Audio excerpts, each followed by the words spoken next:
You're tuning in to the Bookmatic's Best Book podcast, where you will discover author secrets from books that'll make you feel, grow, and learn. These authors are from all over the world, all different backgrounds, and you are sure to learn a whole lot from their personal experiences. So please enjoy, subscribe, and let's get into it.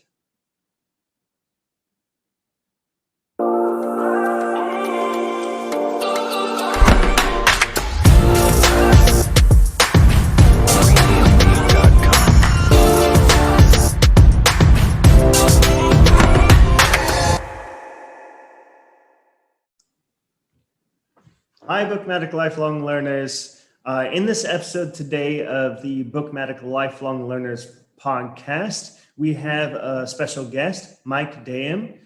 He's the author of Suicidal to Superhuman, and I read that book just last month, and it was an amazing book to read, very eye-opening. It's all about suicide. It's all about suicide awareness and understanding. I learned a whole lot that I did not know about before. So I believe that it's a very essential book for people to read to understand this topic. So I'll let Mike introduce himself. Thank you very much for coming on the episode. Oh, absolutely, Matt. Thank you for having me. And yeah, my name is Mike Dayem. I've been studying both from the inside and outside how we operate, more specifically, how I operate, but that carries over obviously to a lot of others. We have these similarities. But yeah, I studied, psychology in college because I was confused and curious about what was going on and didn't really find the most satisfying answers for me. So I looked elsewhere. Instead of going on to masters, I poked around everywhere else I could to figure out what was going on and experimented on myself with seeing what worked and what didn't and what made me happier and more depressed and all that. And yeah, I'm happy to share things that I've found that have worked and just what I've learned, however that might affect or help anybody else. All right, yeah. So maybe can you tell us a little bit more about like your background and why people should trust you with this topic? Because I know your book talks a little bit about that. At least your bio does, and I was pretty impressed with your bio. So maybe you can tell people about that. Sure. Yeah. I'll do my best. And as we just spoke briefly before this, before we started, I love drawing on different fields. I'm a generalist, and I love learning from anything I can and getting this rich picture of the world. And with that attitude, I looked into, I studied with a medicine man in shamanism, the Lakota way.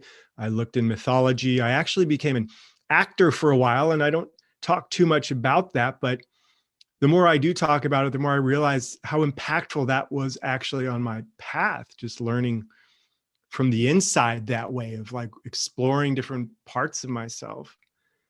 And part of that training was mythology and learning stories that, transcend our individual selves, like Joseph Campbell and the whole, these profound stories that pop up all over the world for eons and eons.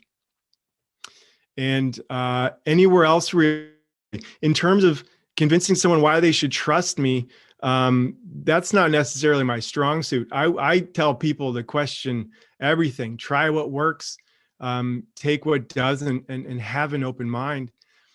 Especially this day and age, it's such we have that added incentive of making money and branding and all this. And the truth is, a lot of this stuff is old stuff. This isn't new on how we operate. People have studied this and different lineages and cultures for as long as we've been around. How do we operate? What makes us healthier? What doesn't? So yeah, I'm a huge supporter of drawing from whatever you can. So should you come look what I have to offer? Yes, great. If it resonates with you, wonderful. If somebody else is telling a similar message, and it may or may not land with you, finding somebody who can ignite those parts of you is a big part of it. There's some people that just say things in the right way, or communicate things with just the right combination of flavors that awaken something. And that's really important. So yeah, if any of this, resonates, please jump in and check out more. Yeah, I got that vibe from the book as well. Like the fact that, maybe other people are saying something quite similar. Like I noticed some similarities between your book and some other self-help books, but the theme in your book is talking about suicide and mental health. So I thought putting that theme on your book was unique and very helpful for someone that maybe had suicidal thoughts, or someone who knows another person with suicidal thoughts. And also the title is great too, like Suicidal to Superhuman. Like after we become more aware of ourselves, after we become more whole, that's kind of like our superpower, kind of, or we become superhumans, unstoppable. Right? Yeah. Yeah, that topic is very dear to me because I've struggled a lot. So, and I also think it's very important in whatever we pursue that we don't only focus on our strengths, right? It's nice to focus on our weakness too. And that goes culturally as well. That goes in larger systems too. So if we only focus on what we're achieving as a culture, that's one thing, but to approach it from both sides, say, okay, this is the cream of our culture, but what's being neglected, what's not working in our culture, we have to address that too. And when we put effort into both sides, I think then we really have something that can carry us forward in a really healthy way, and hopefully a very long way. Otherwise we end up doing, having a lashback if we push too far in one way or ignore something. It comes back and bites us, right? Yeah, definitely. So can you tell us maybe some misconceptions around suicide?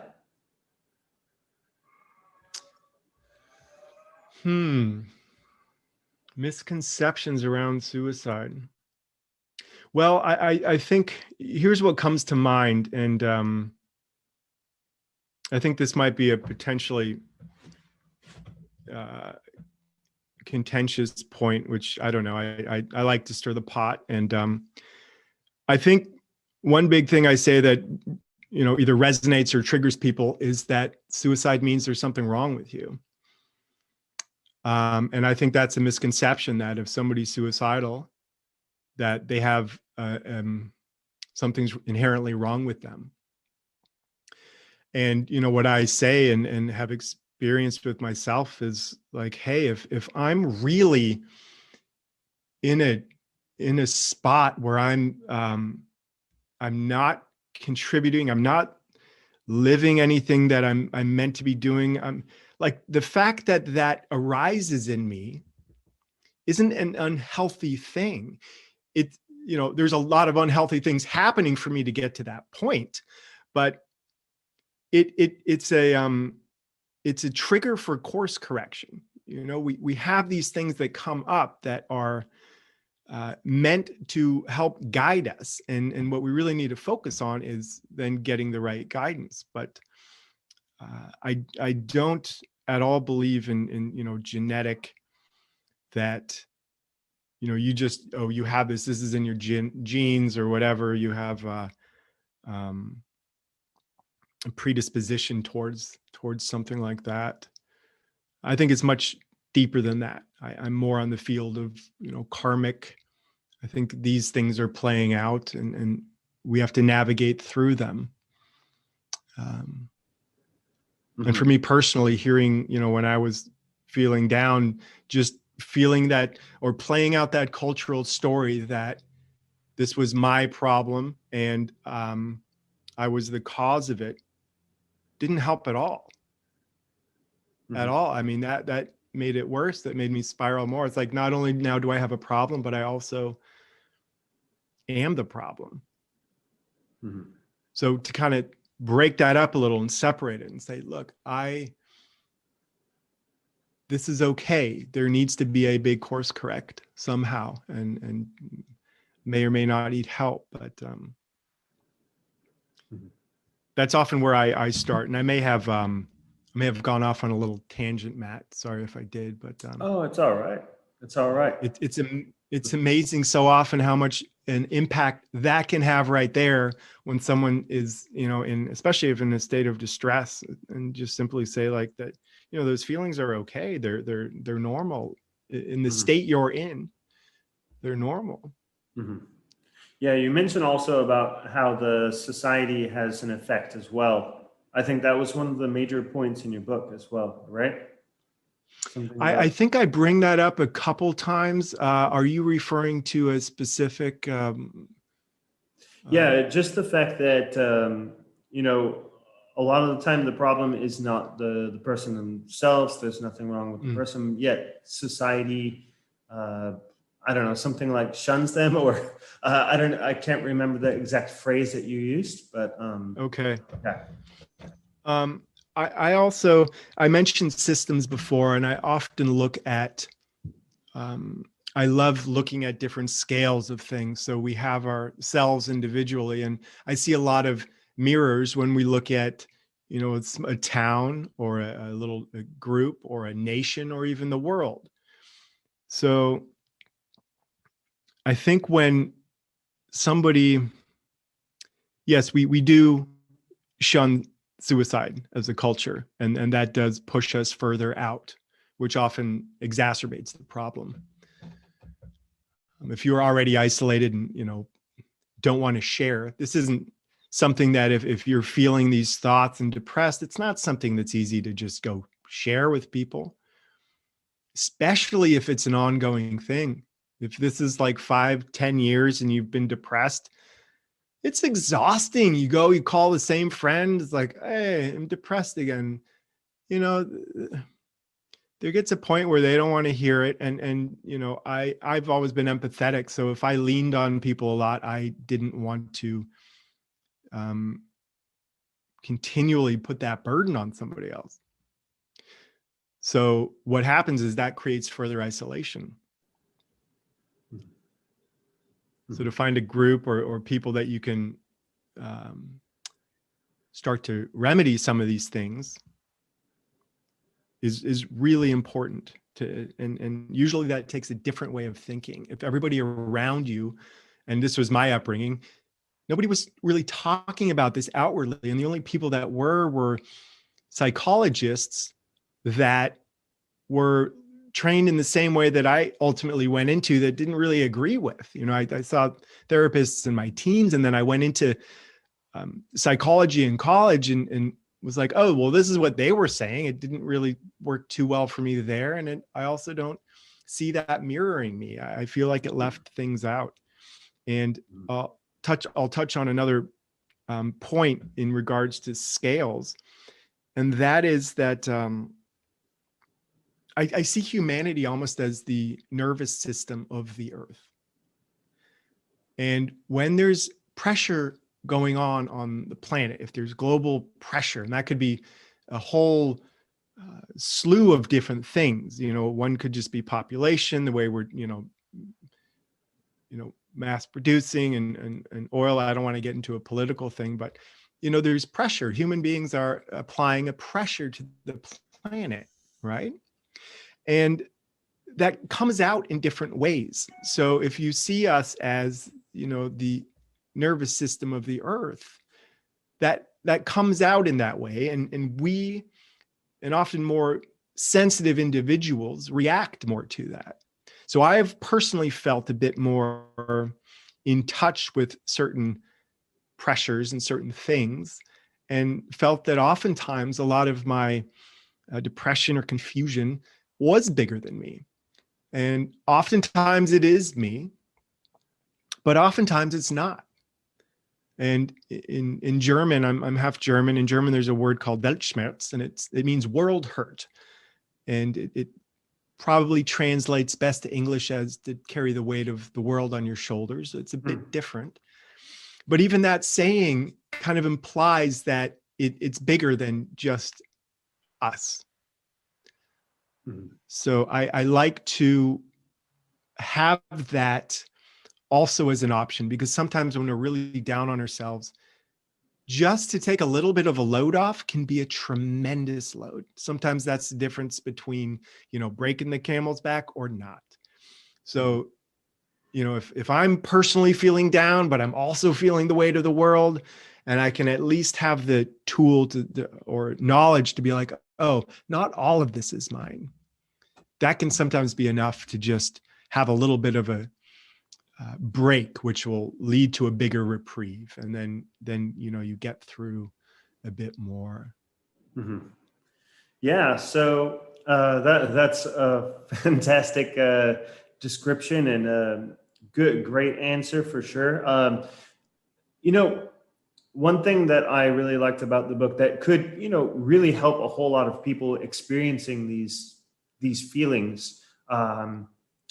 Can you maybe tell us more about the exercises in your book? Because I felt like that was a great part, like breathing exercises, things that in your book that can actually help people to overcome these feelings.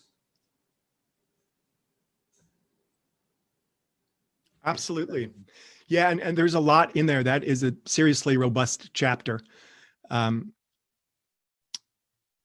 So to keep things simple, just for we only have a little bit of time here.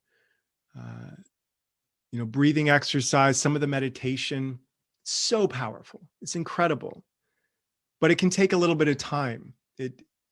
We start out sometimes and we don't get it. When I started meditating, I didn't really get it. And it can take some time to sink in and really understand what's happening and the value that has. But, for the sake of this, one of the tools is I use the term wide angle vision, which I learned in some of the indigenous ways, studying with some outdoorsmen and trackers. And that was a big part of my life. And to be aware of more things can often help dissipate tension and depression. If we're really depressed, we're often focused on one thing, or if we have anxiety, or if we're suicidal, we're often caught in this train of thought or this story. And something as simple as wide angle vision can help break that up a bit. And essentially what it is just softening focus. And I love when things are in different cultures, and I practice Qigong as well. And in Qigong, they call it a soft gaze. And when you practice, you simply unfocus your eyes. And what that does, it actually recruits a different area of your eyes. It doesn't recruit just what's directly behind, but you start to recruit different area, and it actually has a neurological change as well. But it has an effect on the brain where we begin to look for and see what's there. We see more of what's there, not just what we're focused on. And it also helps us shift out of our kind of linear thinking brain and into what I call our bigger selves, like our wiser, higher selves. There's a lot of different terms for it. So just even practicing that for a couple minutes a day can be really profound.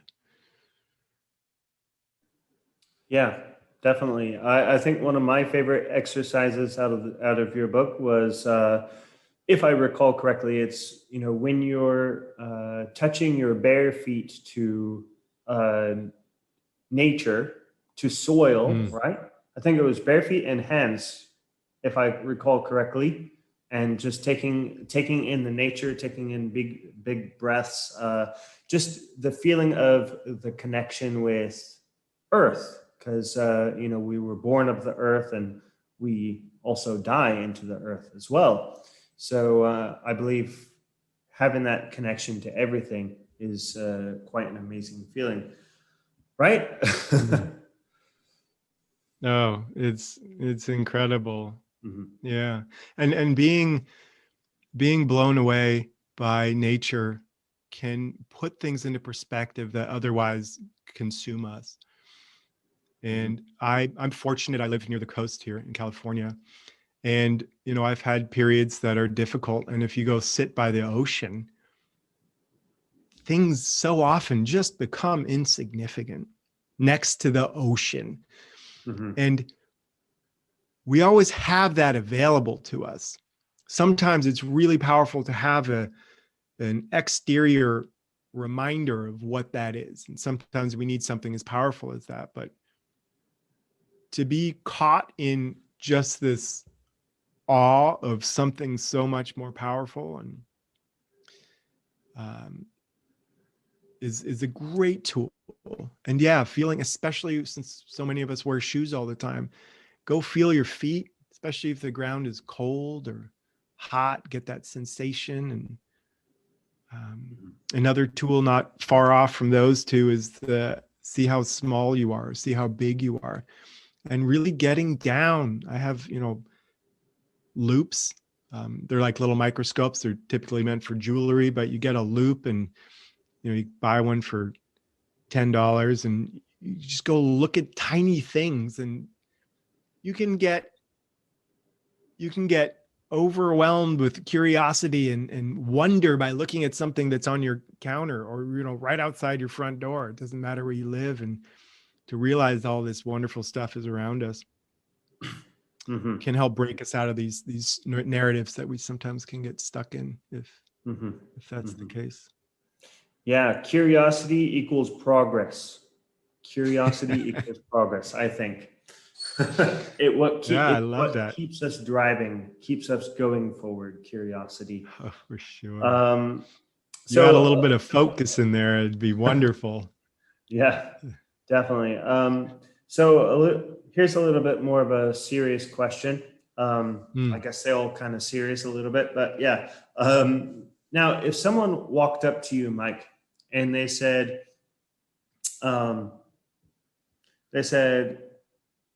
right now, I want to, they're struggling to live and they're wanting to die. Like basically they want to commit suicide. What would you say to them? Oh my God. That's a tricky question. And in part, I think it's tricky for me personally because I work very much with people. So without having that person there and feeling the amount of information that's coming from them when they say that, there's so many details that are I don't know, right? But in short, I'll do my best to give an answer that, or not necessarily an answer, but a theme, a direction. I typically really hear that, like I don't judge it. I don't get scared. I don't feel that it's wrong and that there's a problem with the person. That I think is universal. And I think we typically have a reaction that's just simply no, like, oh my God, no, why? Oh, do you got to talk to someone? It's like whatever else is told there, that person typically, it really needs to be heard. And I try to hear enough where I understand why. Not just what do we do to fix this, but, oh, wow, that's a serious feeling. That is a really serious feeling. What story are you living in that has led you to that conclusion? And I don't know why, but I feel like a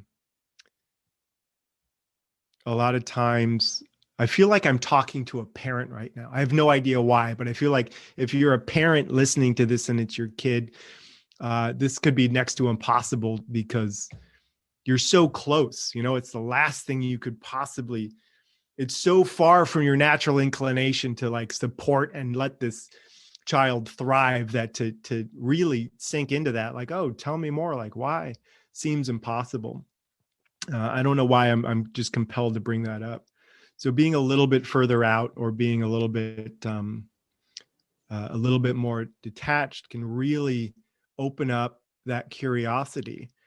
And just because it's such a heavy topic doesn't mean we lose that curiosity. And I think that curiosity is best kept alive if we're not triggered or closed off by fear. And if it's, you know, somebody very close to you, that's really hard to do. Mm-hmm. Mm-hmm.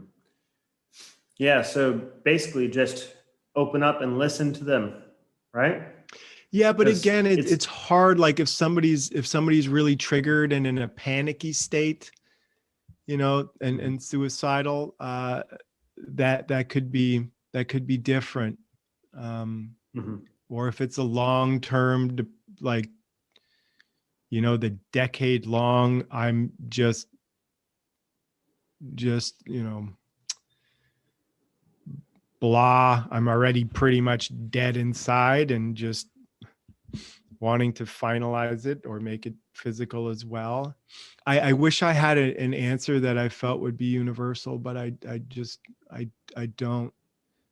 As Mm-hmm. many similarities as each of us, as we have with each other, I think situationally there can be such a profound number of differences that Right. I think if there was an answer to that, a really good answer, I don't think we'd have a problem. Yeah. I think if we were Right. mathematical, if we could approach the human condition in such a linear or mathematical way, I think we'd be much further Mm-hmm. along in this. Yeah. But Well, I like your initial response, and I know you mentioned this in the book. Our initial reaction would be something like, no, you need to go talk to someone, right? Like you freak out basically if you hear something like that. But I remember you specifically said in your book that that's probably not the best way to approach the situation.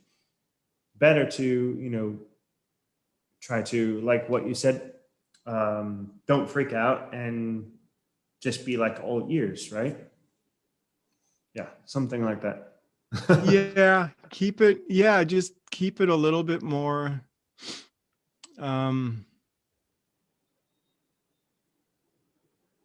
I think the way I said it in the book is just because something is really heavy doesn't mean it needs to be weighty.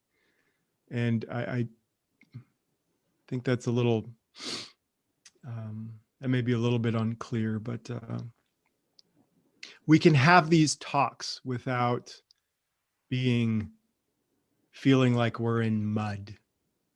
Mm-hmm. Like when topics are very serious topics like this, we can still have them with a sense of that, you know, curiosity, with the wonder, with genuine intrigue. And I think in having that mindset, that can be inspiring too. Mm-hmm. But yeah, Mike. Yeah. I want to share a favorite quote from the book. Or, I mean, there's a lot of great quotes from the book, but here's one of them that I thought was good, and maybe you can elaborate a little bit on it. Yeah? So, absolutely. Yeah. Judgment Day is every day, and it is not a fearful place at all, but an empowering practice to wake up to every morning. It has become a reliable companion and guide. I really love that quote. Really love that quote. Can you elaborate a little bit on it? Yeah. I think it's easy to blind ourselves. And let me start by just talking about Judgment Day. I mean, we obviously use that term in religious context, but I also use that term. Not also, the way I actually use that term is basically, I believe when we pass, we will have to account for things. We will have a clarity during our passing or after that we otherwise don't have. And I think in that passing, we have this judgment where we judge ourselves, whatever else. And that's where people on their deathbed have, regrets or wisdom and this clarity. And there is an upside to, having these thoughts. In my explorations of suicide and getting rather close, I have had clarity of like, if I'm going to die today, if I'm going to die now, what is that clarity? What wisdom comes with that? And how do we apply that to our life? And, the samurai, I loved martial arts in high school and college and studied samurai and all that stuff. And, the way of the warrior, Bushido, was this meditation on death. Like every day, the warrior's way would be, they would stay close to death. And for me, that came about in a different way, through wanting to die. But I see where the power of that comes. It comes from being clear. And in that clarity, decisions become easier. You can, you're not so easily swayed by money or by material things or by this. I find that keeping closer to myself in that way allows me to make decisions from a place of a bigger place, a wiser place. So, and I do my best to practice these, but I definitely slip.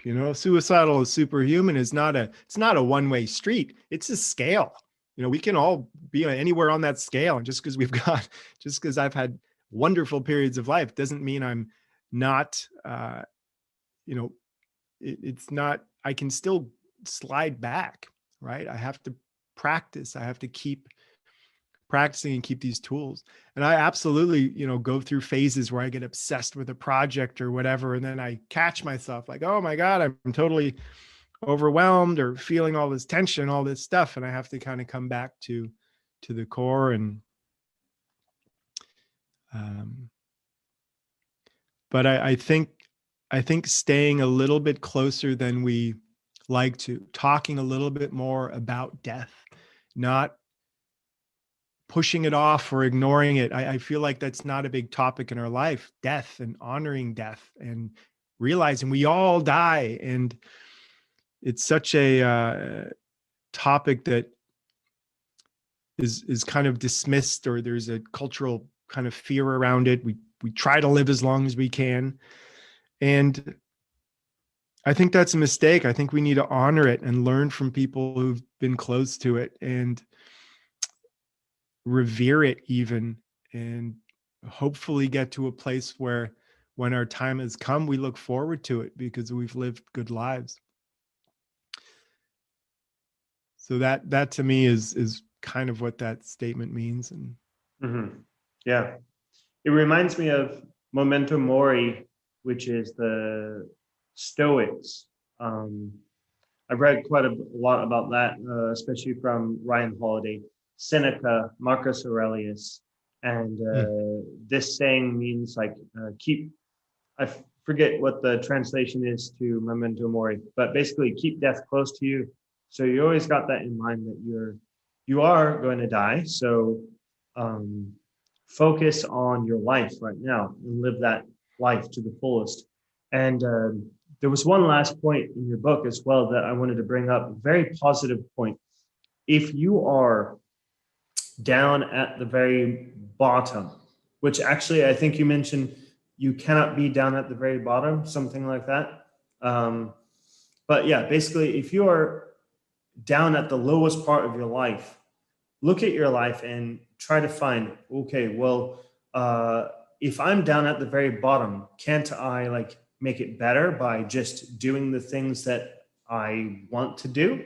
And like, I think you mentioned something for like 6 months or for like a year, just do everything you want to do everything that you set out to do and see what it looks like after that and see how far you have progressed and see how much maybe better your life is. Maybe I got some of that wrong. Maybe can you clarify a little bit for us? Sure. So I talk about rock bottom, and for me, rock bottom is death. And I know that I've consciously looked for rock bottom because you hear about rock bottom, or I did at least. I heard people that, you know, said like, oh, I remember when I hit rock bottom and then I took off. And it had a little bit of a romantic idea around it. Like, oh, well, I feel low. Where's this rock bottom so that I too can then be on this trajectory of goodness and health. And I looked for it and I realized things can always get worse. And until you die, things can always get worse. And I realized that rock bottom, and sometimes you make that choice and you still have a little bit further to go. But you can use I don't want to tout this as sage advice, but in my experience, being in that state gave me a courage that enabled me to do things that otherwise I might not have had the courage to do. And I think this ties right into, you know, keep death close to you. Because if you feel that you may not have time and you want to do a thing or two so that you don't have a regret, you might be more apt to do it if you think, you know, the end is near. But in terms of the other part of that question, when we feel really low or down, it can be a good time to see what does inspire you. You know, that's healthy. If you feel like drinking or substances is like, oh, well, I really want to do that. It's like, well, no, that's not what I'm talking about. Like, what is something that is, you know, a deeper and natural thing that might inspire you? I've always been an avid outdoorsman and you know, I've done some hunting and I've done some work with animals. And when I was in a very low place, I didn't want to do anything. And then an opportunity came up that I'm like, well, that I'm intrigued by. And it wasn't even that big. It was like, wow, that's simply just enough to get me off the couch or get you out of bed. And those are the things that even at your lowest point, like, wow, I do have an inspiration to do that. If I don't want to do anything else, I have a little pull to do that. And that can often be a route to igniting some things that can be really long lasting and keep you inspired to live and pursue something. Mm-hmm. Mm-hmm. And on that note, because I'm sure there's folks out there who are simply like, nope, there's nothing. There's absolutely nothing. And on that note, that sometimes is where the meditation, the mindfulness becomes really powerful. Because oftentimes those pulls And those little inspirations are really quiet, especially if you're down. And again, you're living out this story or you have this narrative that is just impossible to break out of. Oftentimes you just can't hear those really quiet desires. So doing those practices, the wide angle vision, which is a really, basic and simple one, but getting more into the meditation and mindfulness, those start to become a little bit louder. And that is really important because you don't want to miss those quiet voices that might be the, little seed that grows into what you ultimately want to do while you're here. Mm-hmm. Definitely, Mike. Amazing for sure. Yeah, so I do highly recommend the listeners and watchers on YouTube to pick up your book. Like, if you guys want to see all these exercises that we're talking about, they're very helpful, even for anyone. Doesn't matter who you are. I believe that they're very helpful. So that leads me to one of the last questions: is why should our listeners buy your book? Well, if there is a struggle with anybody near you, things in a way that will allow that relationship to progress.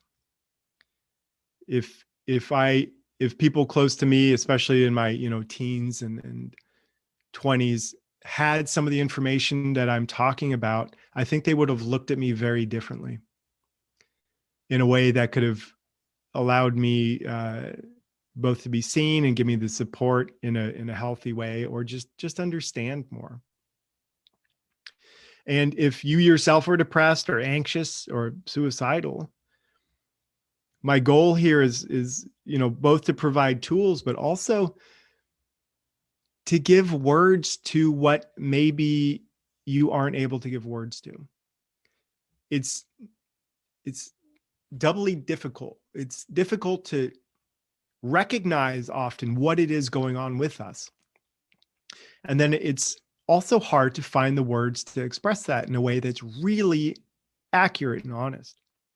So I worked hard to try to make that as succinct as possible and give different options throughout the book where, some of the most impactful things I've heard from readers is like, yes, you put into words what I felt, but wasn't able to express. And that can be really powerful because if we don't really know what's happening with us, it's harder to fix the problem. So to hone in on what it is going on can be a great step to, working to resolve it. Yeah, no doubt. So is there anything else that you would like to add, Mike? If people are intrigued or feel that this kind of resonated or landed with them, then yeah, check more out. I try to be active. I'm on MikeDayem.com. That's a great way to keep in touch. Obviously, Matt, with you, I'm on Instagram. We're in touch there, and I'm on Facebook. All is Mike Dayem, and I'm constantly trying to do more and put out more information.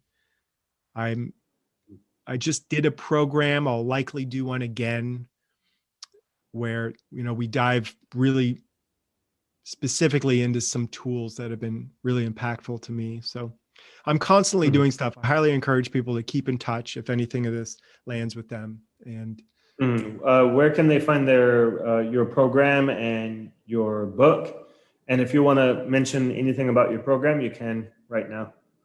And I'll include links and descriptions of all your profiles and your program and stuff in the description of this post.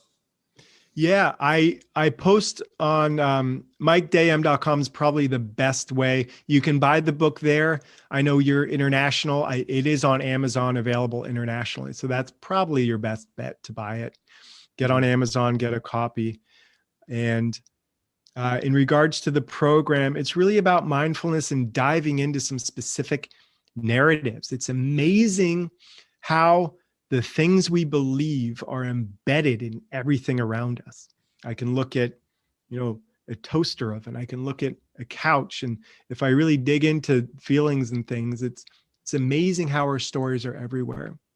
So with the program, it's called Cracking the Narrative. And I offer some tools, some guided journeys and meditations and worksheets and integration, like groups where we start to break that up just a little bit, where other options can come in, where we can allow bigger things, our bigger self, to start to shine through and be part of our life, part of our experience. And I have an email list I put out a little bit, and things are very fluid right now. So I'm not sure if listeners will have time to jump into one of the current programs or things happening, but invite you to keep in touch, and I'll keep you posted. And I try to put out really good content for people can grow with. Fantastic, Mike. Thank you so much for coming on. I really appreciate it. Listeners appreciate it. So yeah, thank you so much.